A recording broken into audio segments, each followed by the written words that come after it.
All right, I think that's right. My hair looks like ass.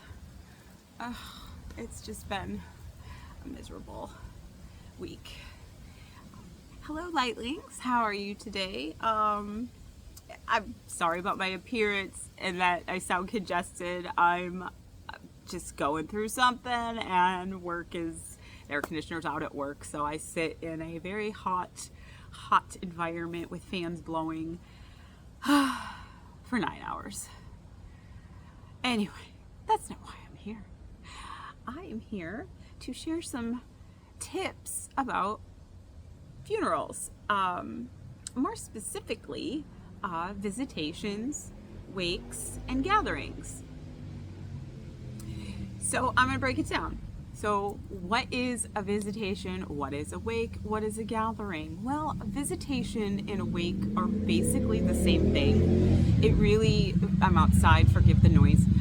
It really does depend on what part of the country or world you're in, what name it is, what the families want to call it. Down here in Florida, we generally call them visitations. And they're when the family has an open casket. You will see probably a dead body at this time. But the family will have an open casket, and it's for you to come and to greet the family, to give your condolences, and, leave a card, just prayer cards, blessings, whatever it is you feel comfortable leaving behind with the family. That's what it's meant for. A wake is the same thing. It's just generally, I personally think, because I am from up north, that a wake is longer. It's just more days, as opposed to visitation just being, oh, well, let's do a visitation the night before and have the funeral service the day after, or the visitation ahead of time and then the funeral service like right after the visitation ends. Like I don't know, a lot of times down here in Florida, we do it as like a whole day, a 1 day thing, 4 hours, get it all done, knock it all out, go home and have lunch. I mean, that's generally how it is. It sounds really, really upsetting and sad and forced, but it's not. Most people just want to get it over with because honestly, it's not a very pleasant experience.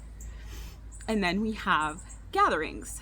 Gatherings are, generally speaking, when you have an urn or just a memorial service that you're going to be attending. And they are more geared towards those people who are going towards cremation, but they still want to, have family and friends be able to give their condolences and say their goodbyes. I mean, really, funerals are a closing point. It gives you closure for somebody who passed away. I mean, it's already hard enough, and you need to have that. Sometimes seeing the body in the casket really helps with that closure. It helps you to accept that that's what it is. But some people don't want to see that, and that's okay. You don't have to see it. It's all right.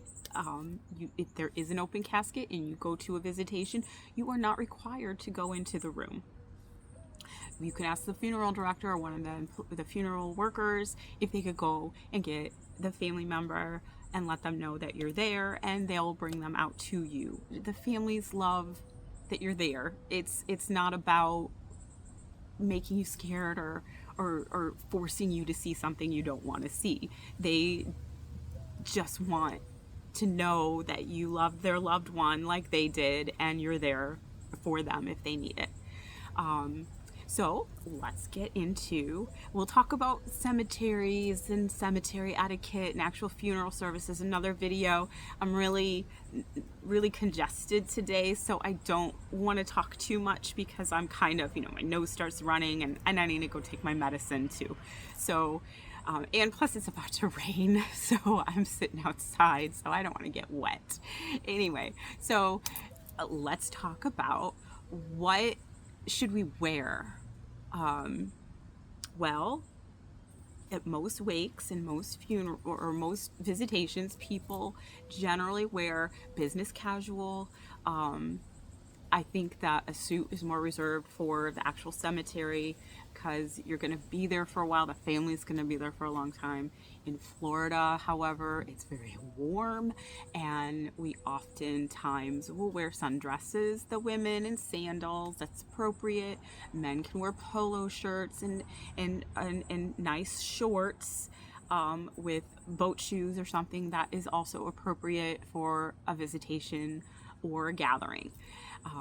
It's also a good idea if you were close to the family or you knew the decedent fairly well, wear their favorite color. It's not reserved to just black.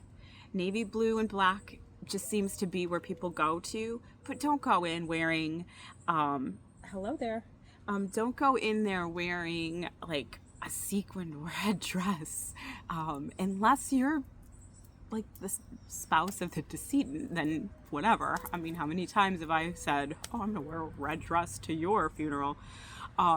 Just kidding, just kidding. Anywho, if it's something that's bright colored like that and you don't feel comfortable, wear something black with like if you're a woman, wear a scarf around your neck, put it around your waist, wear a piece of red jewelry. Just saying that it's red is the favorite color. I'm just using that as an example. You're welcome to do that. But yeah, a lot of the people that go in at visitations will wear the favorite color of the decedent. If they know what it is. If you don't know what it is, it's okay. It's good to stick to navy blue. Darker colors, you could wear purple, a deeper purple. You could wear, a lot of people will wear white, but it's also kind of, I think it's specific to like religions and ethnicities and things like that. You don't have to not wear white. You could wear that. It's just, think about the family and think about what you know about them and, kind of be respectful.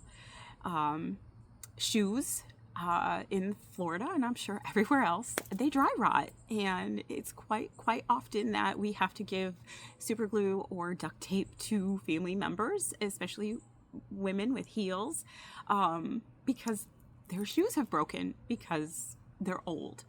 Just be aware that can happen, so don't be shocked and, oh my gosh, I didn't know my shoes were gonna fall apart. We never know, but it does happen. I wouldn't wear flip-flops. I wouldn't wear cutoffs. I wouldn't wear tank tops. I mean, it doesn't have to be a polo shirt. It could be a button-up shirt, but keep it at least buttoned partially. Let's see, what else? At gatherings, I would say you would wear with the family requests. Oftentimes they're like, come casual, wear a Hawaiian shirt because he loved going to parties and luau's, or wear your favorite football jersey or their favorite football jersey, and keep it. Gatherings are more casual than formal. Some are formal, so don't be surprised. But if you are close to the family and you can ask them, what do you think I should wear? Generally speaking, I wouldn't do this only because it's one less thing they have to worry about. So it's always just good to stick with nice slacks, nice pair of dress shoes, dressier shoes, not really gym shoes unless it's required, and like a nice shirt. I mean, it doesn't have to be a full-on suit. What to say? Well, I would never, ever ask the family, how did they die? Don't tell them how you lost a loved one. Be respectful. Put yourself in their shoes, and how would you feel if you were the one standing there greeting all these guests after you just lost somebody, or you just lost somebody you love? See, my head is all amuck. Just be respectful. Families will share. If they want to talk about it, they will talk about it. I've heard the same story umpteen times as a funeral director, sitting there listening to them greet family members and friends and relatives and hospital workers. I've listened to it, and I'm not against it. I love stories, but they will share it if they want to. If they don't want to, they won't share it. Don't pry it out of them. Don't go to a funeral just to find out why the person died. That's creepy. It's irritating, not only to the family, but to the funeral workers, because we are not allowed to divulge that information to anybody, because there are legal ramifications for us if we tell people. So don't get offended if the funeral home doesn't tell you what you want to know. Don't go expecting, if you know there was a car accident and you heard that it's going to be a casket, don't go expecting to see the body. I've had people come in and say, is it open casket? And no, of course it's not. There was a bad accident. That you would never be able to unsee that. Oh, and they just turn around and go home. What? You're not here for the family? You just came to see what they look like? It's not something. That's not what a visitation is. It's there to have closure. You pay your respects. You talk to the family. You give your condolences. The best things to do and to say are to drop off a card. You could put money in it if you want to. It's not required, but just, hey, we're thinking about you. You're in our thoughts. You're in our prayers. We care about you.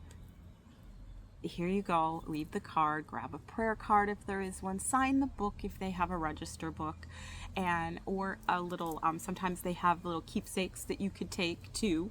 Take a little keepsake if there are any. Plant the seeds if they give out seeds. If somebody just happened to be a gardener and you're given seeds at one of these, plant the seeds. Let their memory live on. But definitely don't go there for selfish reasons. Be there for the family. It really is meant for them. And you can't bring their loved one back for them.